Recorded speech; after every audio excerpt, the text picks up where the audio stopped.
Good evening. My name is Christian Jackson. I am the district manager for the new franchise that's coming to Long Island Pizza Studio. It's located 91 Broad Hollow Road, Suite 110, right by the Walmart in Farmingdale. Come and enjoy.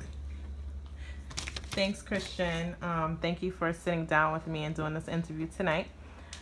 Just to ask you a few questions, I know you're in a leadership role, and the point of this interview is to get your take on leadership. So, to start off, what are the most important values you demonstrate as a leader? I take people with me.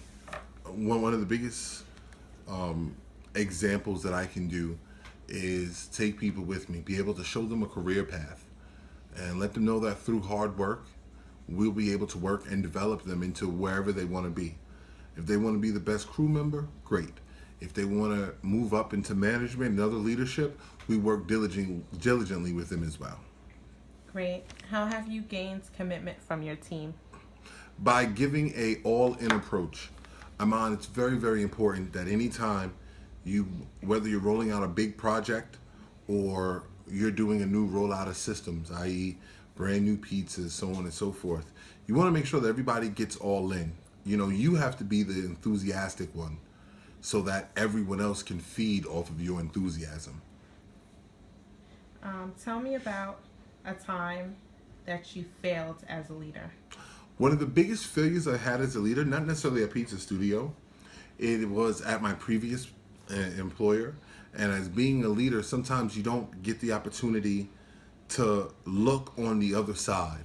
And once I started looking on the other side and realizing that I was given what is called the trickle down effect to my people. So in other words, I was giving them information to process, but not showing them and giving them great direction. And by doing that, it was a colossal failure.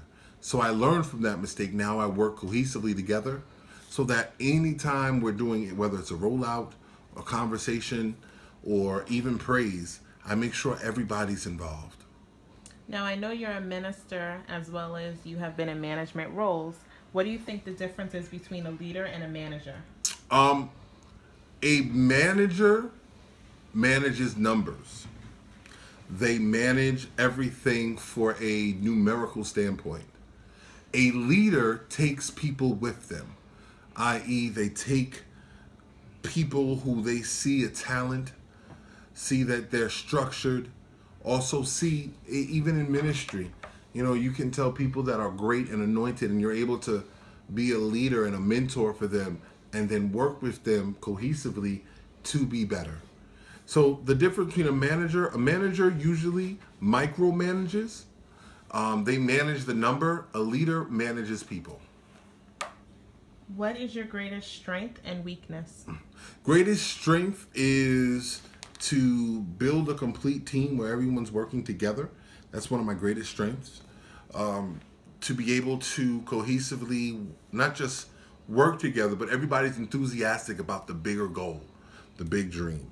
One of my biggest failures is not being able to work better as a team to build the overall number. In other words, I'm a great numbers guy for my portion, and sometimes I should show people what I have and what I see for them to get the bigger picture. How would you go about praising a team member in public? Well, that's great. I believe in praising in public. I believe that everyone should see what good jobs are done, regardless of whether they're in the restaurant where a customer is complimenting, or whether it's outside the restaurant, they're going to college, just had a baby, just got married.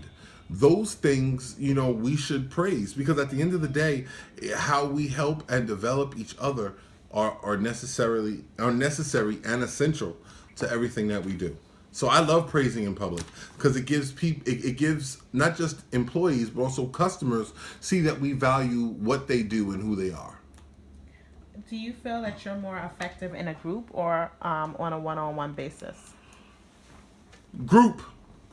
I think that it's easy to work with a group, not just delegate, but also get their buy-in as well. When they're getting their buy-in, and they're working cohesively together, it is absolutely awesome. A lot of times, one-on-ones, it depends upon how you deliver your one-on-one. Sometimes it may look more like a badgering session rather than something that is a coaching session. So the group setting is awesome for me. How do you set an example to those on your team? I lead by example. I come in every restaurant and I say hello to everybody, and I'm always smiling. They never see me not down. I walk with everything with integrity, and I also move in purpose. So they see that I do it. We have a thing at our restaurant called SNAP. It's sense of urgency, no excuses, attention to detail, and pride of ownership. So I identify those qualities in my everyday walk-in example, and I'm always showing someone something different they don't know before. Describe a time that you took a leadership position when you did not have the title as a leader. Good question. When I was at Dell, I worked at Dell. I was highly successful during my early mid-20s. I'm getting old now, and I took on the position as what is called a lead coach because our lead coach moved to another division. So I thought it was necessary for me to show them that I had leadership qualities, and I took it on. And I told everybody if they had problems or issues, we had a group IMing. I know they don't IM anymore, but we had a group IMing. So once I was able to get them together, and because I had proven stats, my stats, my numbers, my customer satisfaction was proven. So I became their go-to guy. That in turn showed my sales manager that I was serious about leadership, and that's how I moved forward. How do you measure success as a leader? How many people go with me? I measure success on how many people that I could take to the next level. I always tell my people, you should be training your replacement. Always training your replacement. So whoever moves up with me, I shouldn't have to go outside. I shouldn't have to go to Career Builder or Monster. We should be developing leaders within our own corporation. Therefore, once I move up to regional, which I will, I already know who's going to be my district manager because I already trained them. Perfect. Well, thank you. I guess the biggest thing we got from this interview is as a leader, you should train your staff well so that when you move up, they move up. Is there any words of encouragement that you could give us today to especially those of us that aren't yet in a leadership role but do wish to be in one in the near future? What's the biggest words of encouragement that you could give? Well, Mrs. Jones, the best thing that I can tell you is that, learn what to do and learn what not to do. So if you have a great leader, or even if you have a bad leader, take some of the good parts. My wife, Darcella, always says sometimes in life you have to chew the meat and spit out the bones because not everybody's perfect. But whatever you take, allow your persona, your ideas, your vision to connect with the things that you've learned so that it is completely cohesive. Your first leadership position, chances are it's going to be a rocky road. So you're going to have to put in that effort for the first 2 or 3 months. Let those under you know that you're serious, you mean business, and you're team oriented. Once they believe and buy into the system, everything else is just going to fall into place.